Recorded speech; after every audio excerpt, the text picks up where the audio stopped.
All right, so I've got my two lots of hands. So hand pair number one here, hand pair number two here. So they're on different layers. And what I would like to do is I'd like to chop off one of those hands. So I've got two layers, one with the left hand and one with the right hand. So I'm going to introduce you to another tool now, is the rectangle select tool. And if you click on that, you can find an ellipse select, a lasso select, and these other two as well. I'm just going to stick with the rectangle select. So I'm going to keep this hand here. I'm going to keep the right hand and I'm going to just delete the left hand. So all I do is I click and drag and it's made a selection, a rectangle selection for me, just like that. And then if I click the delete button on my keypad, actually I've gone over the thumb a little bit there of the other one. There we go. Bye bye hand. There's also another little bit, I'm not sure what that is, so I'm going to get rid of that. So now on this layer, I have got the right hand. So there's my right hand layer. I'm happy with that. I'm going to hide that one by clicking on the eyeball, and I'm going to select this layer. So this layer's still got two hands on it. So this time I need to get rid of this right hand and keep the left hand. So exactly the same way, using this rectangle select. If you wanted to, you could use the lasso select. Lasso just means you get to draw the selection yourself. So it doesn't matter if it's wobbly in this instance. And then exactly the same, press delete on your keypad on the keyboard, and then Control and D to deselect. So I now have the left hand on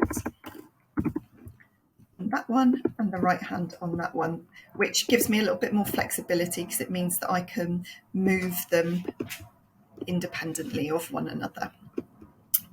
Okay, so I'm going to try and create a bit of visual interest with my composition now and use the hands almost to create a border around the moon. So we've looked at composition, we've thought about compositions before, and framing an image or framing your focal point can be an interesting way of creating a more dynamic final piece, a more dynamic image.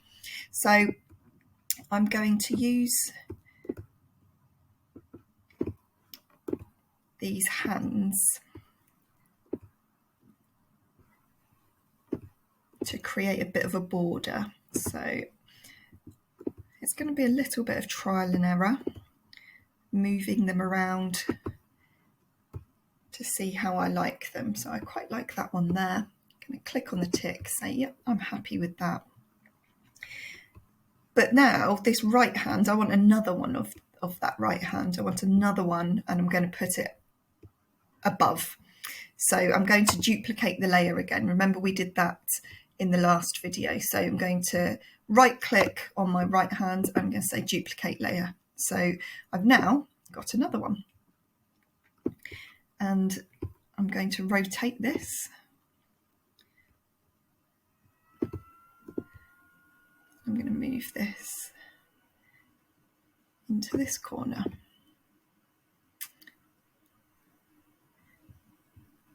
Maybe just have a few of the fingers.